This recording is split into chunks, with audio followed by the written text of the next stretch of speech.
HDFC bank personal loan के लिए अगर आप एलिजिबल नहीं हो पा रहे हो तो एलिजिबल कैसे हो सकते हो, HDFC personal loan online apply कैसे करना है और उसे कम से कम इंटरेस्ट पे अपने अकाउंट में क्रेडिट कैसे करवाना है। देखो, ये वीडियो आपके लिए इस मामले में और भी इंपॉर्टेंट हो जाता है क्योंकि एक तो हम आपसे पूरा प्रोसेस के साथ एचडीएफसी पर्सनल लोन अप्लाई करवा देंगे जिसमें आप एलिजिबल कैसे हो सकते हो वो हम आप देखेंगे, हम आपको बताएंगे कि आप एलिजिबल कैसे हो सकते हो। और इसके अलावा चूंकि आप एचडीएफसी पर्सनल लोन ले रहे हो तो आपको जानना तो चाहिए ना कि एचडीएफसी पर्सनल लोन का फीचर्स क्या क्या है, बेनिफिट क्या क्या है, एक्स्ट्रा चार्जेस क्या क्या है, 2024 का लेटेस्ट रेट ऑफ इंटरेस्ट क्या चल रहा है। ठीक है, इसके अलावा ईएमआई कैलकुलेटर से आपके ऊपर का लगा रेट ऑफ इंटरेस्ट और ईएमआई अमाउंट को भी समझने का कोशिश करेंगे। कहने का मतलब कि इस पूरे इंपॉर्टेंट वीडियो में एचडीएफसी पर्सनल लोन से रिलेटेड सब कुछ जानेंगे। तो ऐसे और उपयोगी वीडियो के लिए चैनल को सब्सक्राइब करें। आइए वीडियो शुरू करते हैं। देखो, चीजें आसान है, हम लोग ही इसे क्रिटिकल बनाते हैं। ठीक है, एचडीएफसी से पर्सनल लोन लेना कोई पहाड़ चढ़ने वाली बात नहीं है। आप एक बार क्राइटेरिया सही रख के तो जाओ, एचडीएफसी क्या कोई भी बैंक आपको लोन देने को तैयार हो जाएगी। अब चूंकि आपके लोन से हर बैंकों को प्रॉफिट कमाना होता है, जो भी बैंक के एनबीएफसी आपको लोन देगी ना वो फ्री में आपको लोन नहीं दे देगी, आपके लोन से उसे प्रॉफिट कमाना होता है। ठीक है, कोई भी बैंक आपको लोन देने को तैयार होगा, आप अपना क्राइटेरिया सही तो रखो। अब कहीं ना कहीं आपका क्राइटेरिया सही भी रहता है, उसके बाद देखो आप कहां डिफॉल्ट में पकड़ाओगे। अब मान लिया जाए आप 2-3 बार एक महीने में कहीं क्रेडिट कार्ड या लोन अप्लाई कर दोगे, उसी समय आपका सिविल और क्रेडिट हिस्ट्री डाउन हो जाएगा जी। अब इसके बाद एक कंडीशन तो ये बन गया अप्लाई वाला। ठीक है, एक कंडीशन बनता है, दूसरा कंडीशन कि आप मान लिया जाए लोन लेते हो कुछ दिन पहले, कुछ साल पहले आप अपना लोन डिफॉल्ट कर देते हो कि ठीक है किसी ना किसी कारण से, हो सके आपके पास पैसे ना हो या आप भूल गए हो लोन पे करना, तो आपके पास से मान लीजिए 1-2 डिफॉल्ट हो जाता है किसी भी पुराने लोन का या क्रेडिट कार्ड का। तो देखो इस कंडीशन में ना आपका सिविल क्रेडिट हिस्ट्री सारा डाउन हो जाता है। आपका इनकम लाख गुना अच्छा रहे उससे कोई मतलब नहीं रहता, जब तक आप परमानेंट नहीं हो आपका इनकम लाख गुना अच्छा रहे। ठीक है, अगर आपका सिविल नहीं होगा ना, सिविल अगर कम होगा या लोन कोई डिफॉल्ट कर दोगे या बार बार लोन या क्रेडिट कार्ड अप्लाई करते रहोगे तो आपका क्राइटेरिया सही होके भी आपको लोन नहीं मिल पाएगा।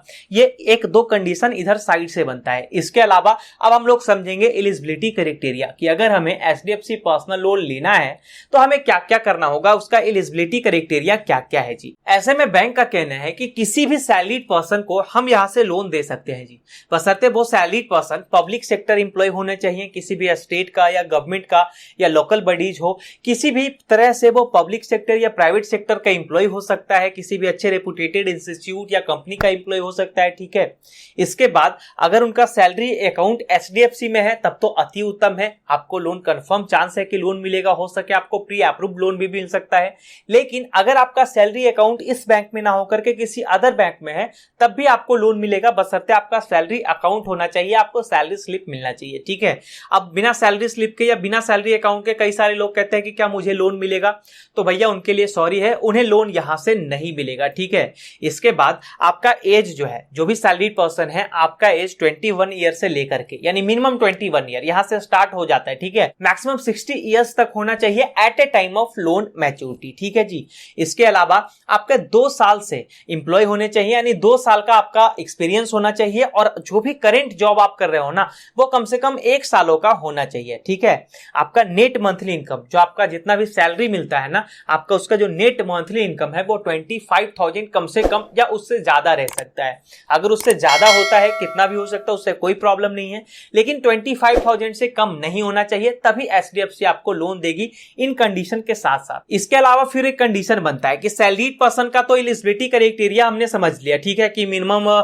मंथली इनकम जो नेट मंथली इनकम है 25,000 होना चाहिए, वर्किंग एक्सपीरियंस 2 साल का होना चाहिए, मैक्सिमम एज 60 ईयर्स होना चाहिए और इतने तरह के इंप्लॉय वो हो सकते हैं। ठीक है, उसके बाद आपका सैलरी अकाउंट भी होना चाहिए। इन सारे कंडीशन को हमने समझ लिया, पर सवाल आता है क्या सेल्फ एम्प्लॉयड को यहां से लोन मिलेगा? देखो, उन्हें भी यहां से लोन मिलेगा, बस उनका एलिजिबिलिटी क्राइटेरिया थोड़ा अलग होगा। उनका जो नेट एनुअल इनकम है ना वो 3.5 से 4 लाख प्लस होना चाहिए, तब जाकर उन्हें लोन मिलता है। वो आप आईटीआर आप जो शो करवाते हो 3.5-4 लाख प्लस होना चाहिए, तब जाकर उन्हें लोन मिलेगा। और कंडीशन है, एज एलिजिबिलिटी का कंडीशन है 25 ईयर्स से लेकर के 65 ईयर्स तक होना चाहिए। ठीक है, तो ये कंडीशन है सेल्फ एम्प्लॉयड का। और सैलरीड पर्सन का एलिजिबिलिटी क्राइटेरिया आपने समझ लिया, बाकी प्रोसेस लगभग सेम होगा। आपको भी डॉक्यूमेंट्स देना होगा, होगा, डॉक्यूमेंट्स के रूप में किन किन चीजों की जरूरत होगी वो आप यहाँ स्क्रीन पे देख सकते हो कि सैलरीड पर्सन के डॉक्यूमेंट्स में किन किन चीजों की जरूरत हो सकती है। ठीक है, आपसे बैंक का स्टेटमेंट मांगा जाएगा, सैलरी स्लिप मांगा जाएगा, जो भी लिया जाएगा आपको वहां देना होगा। फिर इन कंडीशन के बाद अब हम लोग HDFC personal loan online apply करेंगे। ठीक है, कि HDFC पर्सनल लोन अप्लाई कैसे होता है, स्टेप बाय स्टेप हम लोग देखते हैं कि HDFC पर्सनल लोन अप्लाई कैसे करना है। लोन अप्लाई करने के लिए आपको HDFC का मोबाइल बैंकिंग ऐप डाउनलोड करना है। ऐप को डाउनलोड करने के बाद जब ऐप को ओपन करेंगे तो यहां नीचे आप देख सकते हैं, नीचे मोर का ये जो ऑप्शन है ना, मोर के ऑप्शन को क्लिक करना है। फिर एक इंटरफेस सामने आएगा, इसमें यहां देखो अप्लाई नाउ का जो ऑप्शन है ना, इस अप्लाई नाउ के ऑप्शन को क्लिक करना है। इसके बाद नेक्स्ट पेज में पर्सनल लोन का, क्रेडिट कार्ड का, गोल्ड लोन का, car loan, account open, insurance, इसी तरह का कई सारा ऑप्शन है। प्रोडक्ट है इस बैंक का, HDFC बैंक का। ठीक है, आप जो भी अप्लाई करना चाहते हो कर सकते हो। तो यहां हमें क्या करना है, हमें पर्सनल लोन अवेल करना है जी। तो हमें पर्सनल लोन के ऊपर क्लिक करना है। फिर उसके बाद दो ऑप्शन सामने आएगा, जिसमें से एक है लोन इन 10 सेकेंड वाला। इसमें से क्या होता है कि अगर आपका अकाउंट है HDFC बैंक में, उससे अच्छा खासा ट्रांजेक्शन होता है, या फिर आपका क्रेडिट हिस्ट्री बिल्कुल सही है, आप अच्छे से रीपेमेंट कर रहे हो पहले किसी अदर लोन का या कोई भी किसी तरह का क्रेडिट कार्ड अच्छे से चला रहे हो, तो आप प्री अप्रूव्ड हो जाओगे और 10 सेकंड से 20 सेकंड के अंदर अंदर आपको लोन मिल जाएगा। ठीक है, लेकिन यदि प्री अप्रूव्ड आप नहीं हो सकते, हो सके आपका अकाउंट HDFC में नहीं होगा और तब भी आप लोन लेना चाहते हो, तो उसके लिए आपका दूसरा ऑप्शन है, इस दूसरे ऑप्शन में अप्लाई नाउ को आप क्लिक कर लोगे। फिर हमें रीडायरेक्ट कर दिया जाएगा इसके पेज पर। ठीक है, यहां अपना रजिस्टर्ड मोबाइल नंबर आपको एंटर करना है। फिर दूसरे कॉलम में आपको अपना डेट ऑफ बर्थ फिल करना है, जो कि आपके पैन कार्ड पे है, और इसी तरह से ये तीनों बॉक्सेस को आप अच्छे से टिक कर लोगे और व्यू लोन एलिजिबिलिटी को क्लिक करोगे। फिर आपके नंबर पे OTP जाएगा, उस OTP को यहां फिल करके यहां से कंटिन्यू करना है। कंटिन्यू करने के बाद अगले पेज में KYC का दो ऑप्शन दिखेगा। पहला ऑप्शन है ऑनलाइन KYC का, बिना ब्रांच जाए, बिना कुछ किए हुए आप घर बैठे बैठे KYC कर सकते हो। ठीक है, और दूसरा ऑप्शन है ब्रांच विजिट करने का, आपको डॉक्यूमेंट्स में भी ब्रांच विजिट करना पड़ सकता है जमा करने के लिए। ठीक है, तो KYC करने के लिए हमें फर्स्ट ऑप्शन ही क्लिक करना है, घर बैठे बैठे KYC करवाना है। फर्स्ट ऑप्शन को क्लिक कर लेंगे, फिर एक एग्रीमेंट पेज का पॉपअप आएगा, उसे एग्री कर लेना है। इसके बाद अगर आधार कार्ड है या वर्चुअल आईडी है, जो भी है उसे सेलेक्ट करके उसका नंबर फिल कर देंगे। जैसे आधार कार्ड को आपने सेलेक्ट किया तो आधार नंबर आप फिल कर लोगे। फिर आधार नंबर को फिल करके कंटिन्यू करोगे तो आधार कार्ड लिंक वाले मोबाइल नंबर पर एक OTP जाएगा, उसे फिल करके आगे बढ़ना है। इसके बाद आप देखोगे कि आधार कार्ड में जितना डिटेल है वो फेच कर लिया जाएगा, जैसे कि नाम, पता, ठिकाना, डेट ऑफ बर्थ, जितना भी डिटेल है ना जो आधार कार्ड पे रहता है वो फेच कर लिया जाएगा। इसके अलावा जो एक्स्ट्रा डिटेल है अब उसे फिल करना है, जैसे कि रेसिडेंस टाइप, आपका रेसिडेंस टाइप क्या है, ऑनर हो, रेंटर हो, जो भी रेसिडेंस टाइप है उसे फिल कर लेंगे। एम्प्लॉयमेंट डिटेल क्या है, एम्प्लॉयमेंट डिटेल में ये सारा कॉलम अच्छे से फिल कर लेंगे। आपको ईमेल आईडी भी फिल करना होगा। फिर अपना इनकम डिटेल अच्छे से फिल कर लेंगे और चेक लोन एलिजिबिलिटी को क्लिक करना है।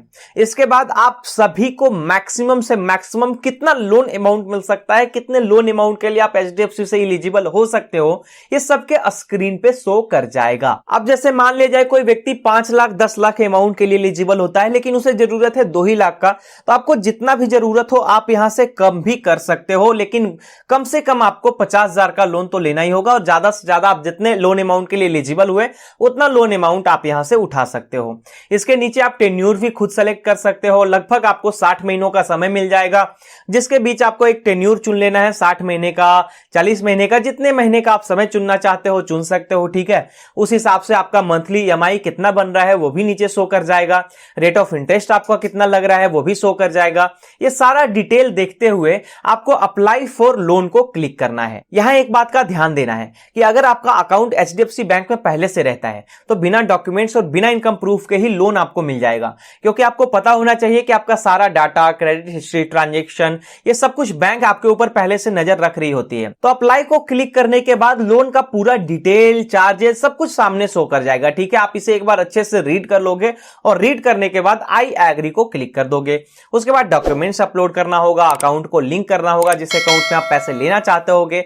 फिर एक एजेंट आपसे संपर्क करने की कोशिश करेगा। फिर एजेंट को ओके करने के बाद सारा लोन अमाउंट आपके उसी अकाउंट में क्रेडिट कर दिया जाएगा जिसे आपने लिंक किया है। फिर लोन अप्लाई होने के बाद अब हम लोग इसके फीचर्स को समझ लेते हैं कि HDFC पर्सनल लोन पे फीचर्स क्या क्या मिलता है।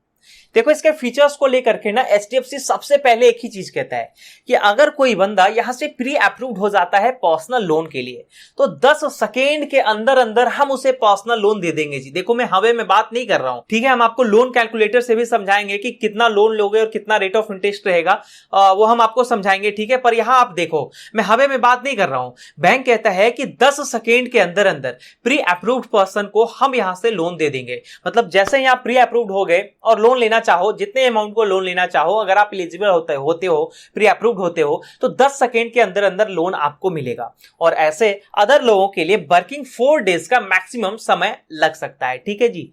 इसके अलावा बैंक कहता है कि मैक्सिमम हम किसी भी कस्टमर्स को उनके एलिजिबिलिटी को देखते हुए मैक्सिमम 40 लाख तक का लोन अमाउंट प्रोवाइड कर सकते हैं, ओके। जिसका कि रेट ऑफ इंटरेस्ट क्या होगा, रेट ऑफ इंटरेस्ट होगा 10.75% से लेकर के मैक्सिमम 24% तक का। मतलब कम से कम मिनिमम रेट ऑफ इंटरेस्ट जो स्टार्टिंग होता है वो 10.75% है, लेकिन स्टार्टिंग रेट से कोई भी बैंक आपको लोन नहीं देगा। यह साफ साफ मैं अभी कह रहा हूं, ऐसा नहीं कि आप 10.75 समझ जाना, नहीं, आप इसे एक नॉर्मल एक जो सबसे चार्ज किया जा सकता है ना वैसा रेट आप समझ सकते हो। 12% या 12.5 या 13% के अराउंड का रेट ऑफ इंटरेस्ट चार्ज समझ सकते हो, जो कि लगभग 70 से 75% लोगों का चार्ज किया जाता है, ओके। तो आप यहां से समझ सकते हो। और ऊपर से ये फिक्स रेट ऑफ इंटरेस्ट है, फ्लोटिंग नहीं है कि मतलब जब रेपो रेट बढ़ेगा तो ये भी बढ़ेगा, जब रेपो रेट घटेगा तो ये भी घटेगा, नहीं। उससे घटे या ना घटे उससे कोई मतलब नहीं है, बढ़े या ना बढ़े उससे कोई मतलब नहीं है। आपका रेट अगर एक बार 12% हो गया तो 12% ही रहेगा, आपका फिक्स रेट ऑफ इंटरेस्ट होने वाला है। कई सारे बैंक ना अभी तक फ्लोटिंग रेट ऑफ इंटरेस्ट ही लेते हैं, फिक्स रेट वो कहते हैं कि फिक्स रेट हम नहीं रखते, लेकिन HDFC कहता है कि भैया हम अपने कस्टमर से fix rate of interest he charge करेंगे, ओके जी।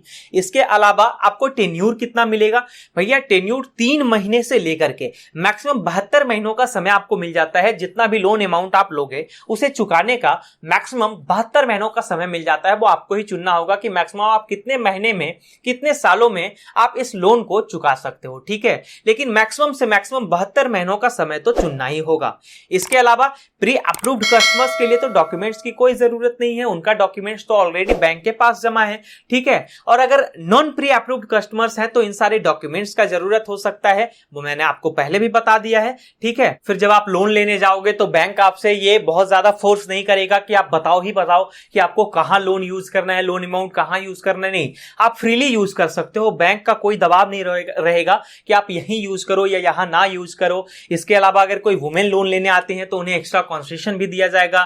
फिर यहां क्या होता है कि इंश्योरेंस की फैसिलिटी भी मिल जाती है। हालांकि ये आपके ऊपर डिपेंड करता है, अगर कोई बैंक इंप्लॉय आप पे फोर्स करता है ना कि आप इंश्योरेंस ले ही लो, आप मत लेना, उसमें कोई इमरजेंसी नहीं होता है, कोई जरूरी नहीं होता है कि आप लो ही लो, लेकिन अगर लोगे तो आपका ही प्रॉफिट होने वाला है। अगर इन केस मान लिया जाए कोई प्रॉब्लम हो जाता है तो प्रॉफिट आपका ही होने वाला है, ठीक है। तो ये आपके ऊपर ही डिपेंड करता है। लेकिन मैं आपको बता दूं कि यहां पर्सनल एक्सीडेंट कवर मिलता है और पर्सनल लोन सिक्योरिटी मिलता है, 2 तरह का इंश्योरेंस आपको देखने को मिल जाएगा, ठीक है, आप यहां देख सकते हो। इसके अलावा बैलेंस ट्रांसफर्स की भी फैसिलिटी अवेलेबल है। अगर मान लिया जाए आपका कहीं भी लोन चल रहा है किसी अदर बैंक में और आप चाहो कि HDFC में मुझे अपना लोन करवाना है तो बहुत ही कम रेट ऑफ इंटरेस्ट पे ये फीचर्स भी अवेल करने को मिल जाएगा।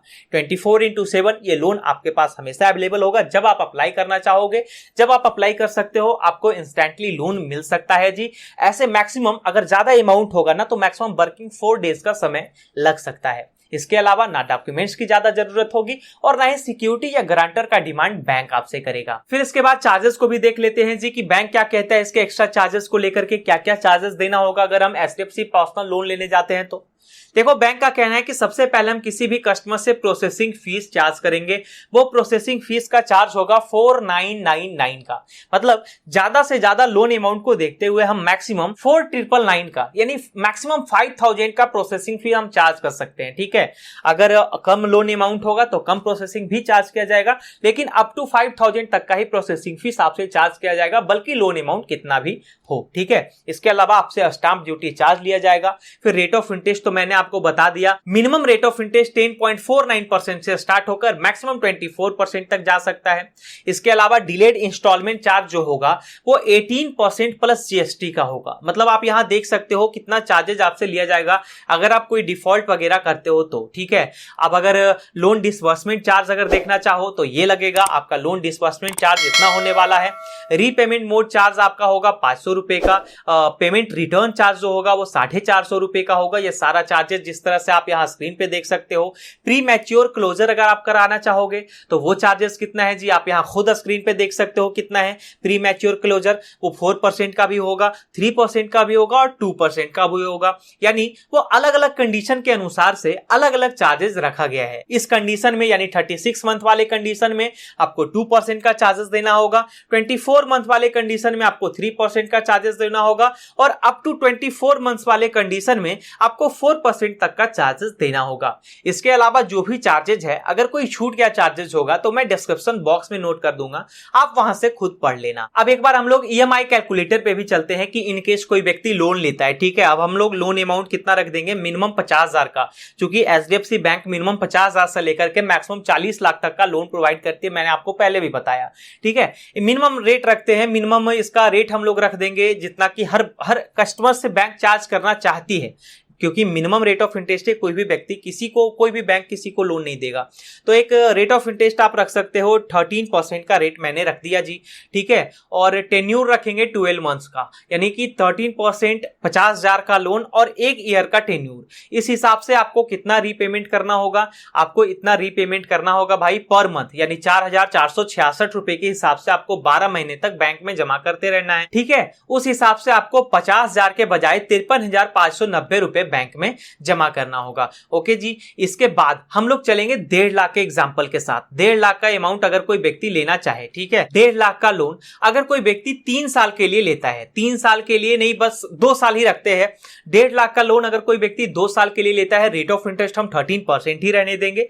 तो इस हिसाब से अगर हम कैलकुलेट करेंगे तब हमें हर महीने यानी 24 महीनों तक हर महीने हमें 7,131 रुपए बैंक में जमा करना होगा। और चूंकि मैंने 1.5 लाख का लोन लिया है तो 1.5 लाख के बजाय 1,71,000 यानी 1,71,150 रुपए बैंक में जमा करना है टोटल 24 मंथ्स में। एक्स्ट्रा हमें कितना देना हो रहा है, तो 21,151 रुपए जो है वो हमें एक्स्ट्रा देना होगा अगर 24 महीने के लिए हम 13% पर लोन लेते हैं 1.5 लाख का। तब अब 1.5 लाख हटाओ, हम लोग 5 लाख पर लेकर के चलते भाई। 5 लाख का अमाउंट अगर कोई व्यक्ति लेता है, ठीक है जी, 5 लाख का अमाउंट अगर कोई व्यक्ति लेता है, अगर रेट ऑफ इंटरेस्ट हम मान लिया जाए रख देते हैं 12.5%, 12.5% का रेट हम रहने देंगे। और टेन्यूर क्या रख देते हैं आप बताओ, टेन्यूर रख देते हैं भाई, टेन्यूर रख देते हैं 4 साल का। 4 साल का टेन्यूर हम रखेंगे। अब इसे कैलकुलेट करके देखो तो 13,290 रुपए का 4 साल तक, 4 साल तक हर महीने करके 13,290 रुपए आपको बैंक में जमा कर देना है। अब देखो इसी 5 लाख के अमाउंट को मान लीजिए हम 5 साल के लिए लेना चाहें, ठीक है, 5 साल के लिए मैक्सिमम लेना चाहे 12.5% पर, तब आपको 11,249 रुपए बैंक में जमा करना है। और इस हिसाब से 249 रुपए के हिसाब से 5 लाख के बजाय 6,74,938 रुपए आपको जो है बैंक में टोटल जमा करना है। यानी टोटल एक्स्ट्रा आपका इंटरेस्ट कितना लग रहा है, तो 1,74,938 रुपए। आपने एक चीज गौर किया होगा, आपने जैसे ही कम समय चुना होगा ना, आपने जैसे ही 4 साल का समय चुना होगा सेम इंटरेस्ट और सेम अमाउंट का, तो आप यहां देख सकते हो आपको कितना जमा करना पड़ा। आपको कितना जमा करना पड़ा भाई, 1,37,920 रुपए। लेकिन जैसे ही आपने 5 साल का समय चुन लिया, 4 साल के बजाय बस 12 महीने का समय आपने बढ़ाया, तो आपको देखो अब आपको एक्स्ट्रा कितना देना पड़ रहा है, 1,74,938 रुपए। सोचो कि 12 महीने में कितने का फासला है। इसलिए मैं हर वीडियोस के कैलकुलेटर में कहता हूं लास्ट में कि आप एक चीज अच्छे से समझ लेना कि अगर आपका क्षमता हो कि आप लोन का रीपेमेंट जल्द से जल्द कर दो, तो भाई इसमें चूकना मत, क्योंकि इसमें आपका ही बेनिफिट है। लोन आपने ले लिया, अगर एक कंडीशन बनता है ना कि टैक्स से बचने के लिए भी बहुत सारे लोग लोन लेते हैं, ठीक है, हो सकता है किसी भी तरीके से वो अपना एक्सपेंडिचर अपना वो शो करते हैं, तो किसी भी कंडीशन से अगर आपका क्षमता है, मान लीजिए वो टैक्स का तो अलग ही मैटर हो गया, उसे आप भूल ही जाओ, लेकिन अगर किसी भी कंडीशन से आपका क्षमता है कि आप लोन अमाउंट रीपेमेंट जल्द से जल्द कर सकते हो, तब आप कर देना, आपका ही प्रॉफिट होने वाला है। लेकिन जिन लोगों के पास उतना ज्यादा अमाउंट नहीं रहता है, वो किसी तरह से लोन लेते हैं, उन्हें कोई जरूरत होता है, तो उन लोगों के लिए ये बात नहीं है। लेकिन जिनके पास है वो जल्द से जल्द अपना रीपेमेंट कर दो, आपका ही प्रॉफिट होने वाला है, जैसा कि मैंने आपको यहां भी बता दिया। तो ये पूरा अप्लाइंग प्रोसेस और डिटेल था दोस्तों एचडीएफसी बैंक पर्सनल लोन का। हमें उम्मीद है कि आपने एचडीएफसी बैंक पर्सनल लोन का पूरा डिटेल अच्छे से देखा होगा, अच्छे से समझा भी होगा। और अब चूंकि आपने पूरा डिटेल अच्छे से देख समझ लिया, तो अब एचडीएफसी पर्सनल लोन लेना है या नहीं लेना है, यह समझने में कोई प्रॉब्लम नहीं होना चाहिए। अगर आपको लेना होगा तो आपने लोन अप्लाई भी कर लिया होगा। अगर इसके बाद भी कोई प्रॉब्लम या कोई सवाल रहता है एचडीएफसी पर्सनल लोन से रिलेटेड, तो आप हमसे कमेंट में पूछ सकते हो। चैनल को अब तक आपने सब्सक्राइब नहीं किया है, भाई देर किस बात की, चैनल को सब्सक्राइब करें और ये वीडियो उपयोगी लगे तो इसे लाइक भी जरूर करें।